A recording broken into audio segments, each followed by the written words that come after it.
G'day guys, this is Sub Down Under. My name's William. Make sure you stay to the end as I have a channel update. But today, we'll be taking a look at this Dell Optiplex 790. But before that, I'm going to play a 2-minute and 10-second clip, so if you want to skip ahead, feel free to do so. But after that, I'll be handing it over to Andrew, so I will provide a timestamp below.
So let's have a look at our Dell Optiplex 790. Starting from the bottom, we have 4 USB 2 ports, the DVD rewritable drive to the left, and separate headphone and microphone jacks. On the top, we are left with our power button.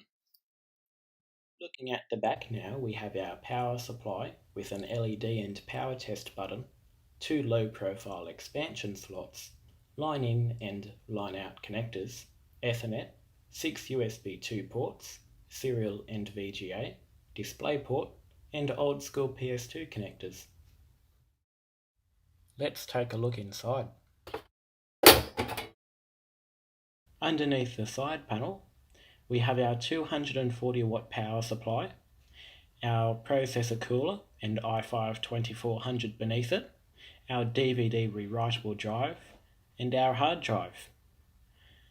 In the middle, where all the wires are, you'll find an extra SATA connector for a hard drive if you choose to replace the DVD drive with one, and 2 PCIe slots, so you have a lot of upgrade potential here. But unfortunately you won't be able to put a powered graphics card in here. You'll be limited to something like a 1050 Ti that doesn't require external power.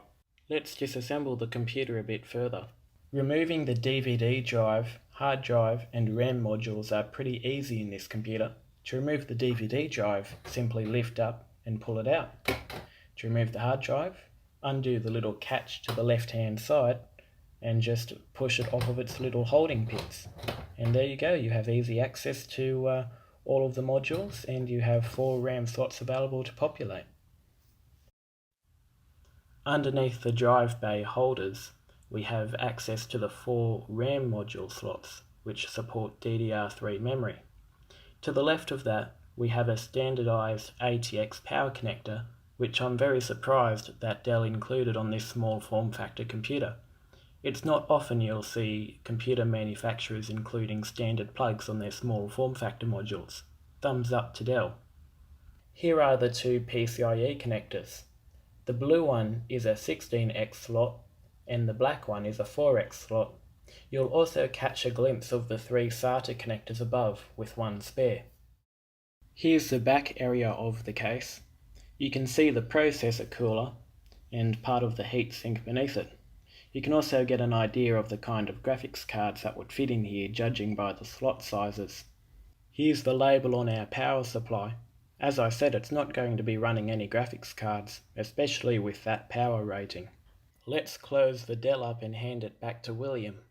It's easy to put back together. If anything, the DVD drive was a little bit difficult.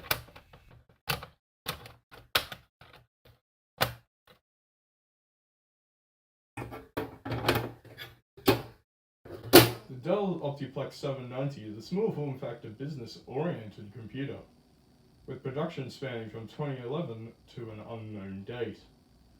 These PCs have been used over a wide variety of schools and businesses, proving their reliability and low cost to the worldwide market. The first experience I had with the Dell Optiplex was in 2012.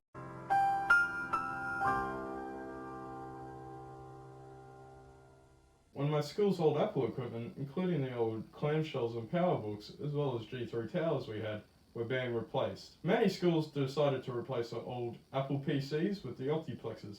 At the same time, schools across Australia were replacing their old Dell machines with new Optiplexes, making it the choice for many public schools and even some private schools nationwide.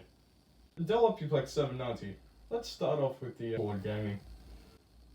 The amount of frames you get isn't actually a lot. A game like Arma 3, you get, where a game like Rainbow Six Siege,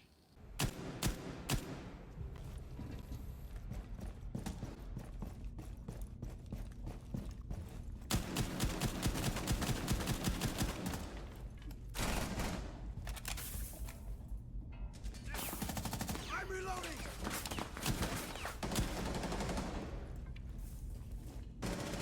Op 4 last operators. Op 4 eliminated.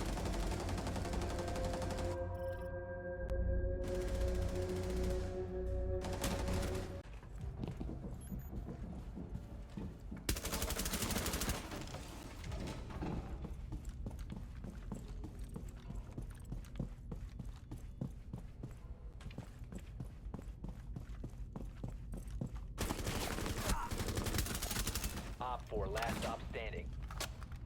Grand Theft Auto 5, however, it performs well with a max frame rate of 30 frames per second, with a minimum being 15 frames. Now this is enough to get you by, but I mean, if you really want smoothness, I would say get a newer one because you have more of a chance of putting in more RAM and getting better frames. But let's get on to the positives of this. Alright, so the first thing is, it is compact. Now, a good thing about compact computers is that you can put them almost anywhere. It may be compact, but I mean, once you get the hang of pulling it apart, you can literally take it apart in, say, around 10 to 20 seconds.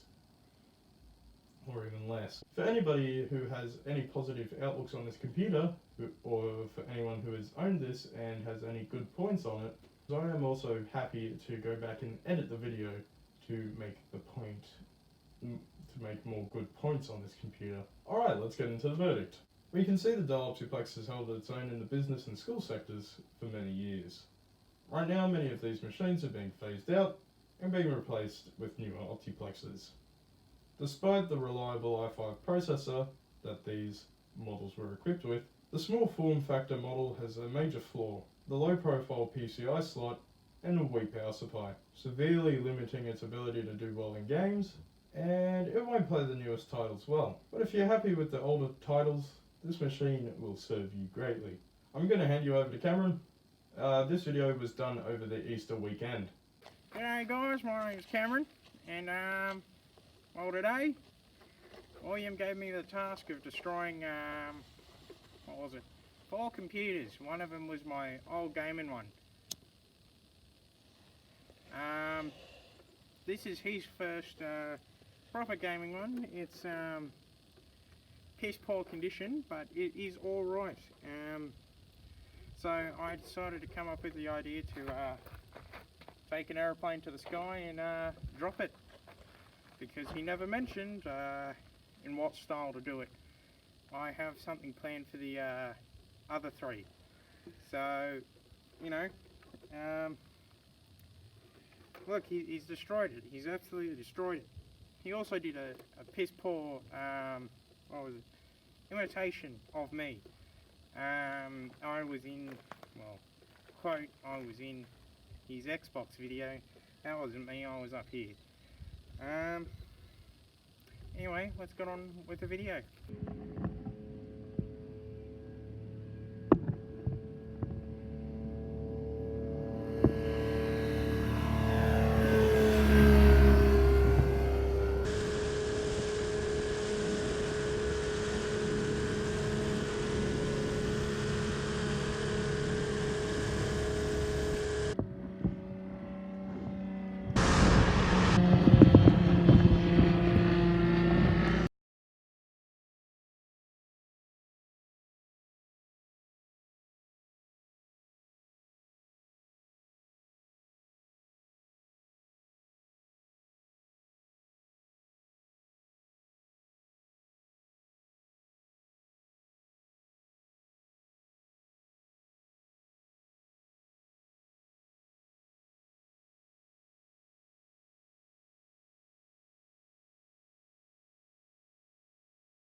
So,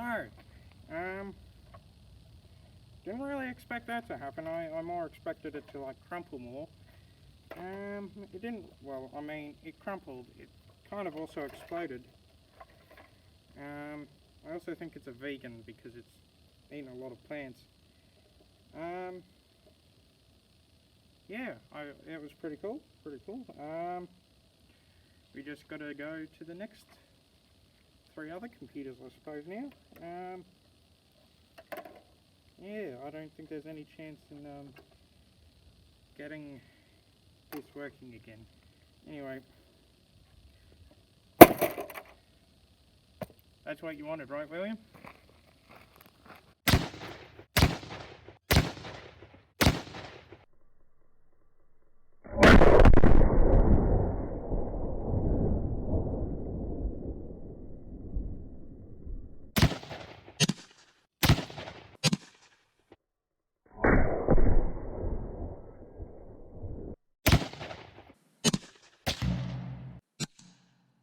Now, I'd just like to thank everyone for sticking around to the end, because I do have a few updates I should also inform you on. The first one is lack of content. Now, that is completely my fault. It isn't anyone else's.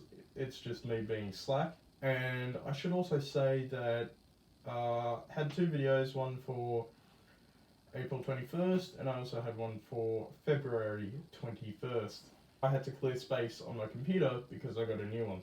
And it being me, I didn't really think to back up my computer files. So I ended up wiping the hard drive, believing nothing important was on there, and it turned out that, well, my 2 videos are on there, so that's pretty smart of me. So I have been behind significantly, and I have a few more ideas. A new series called Retro Gaming, where you just take a look at a few, it might be a 5-6 minute video, but it won't have a verdict. It'll just touch on a few points and what made these consoles good. If you guys want to see that, that's good. Just leave a comment in the comments below. Anyway guys, I hope you enjoyed what Cameron did with the computers.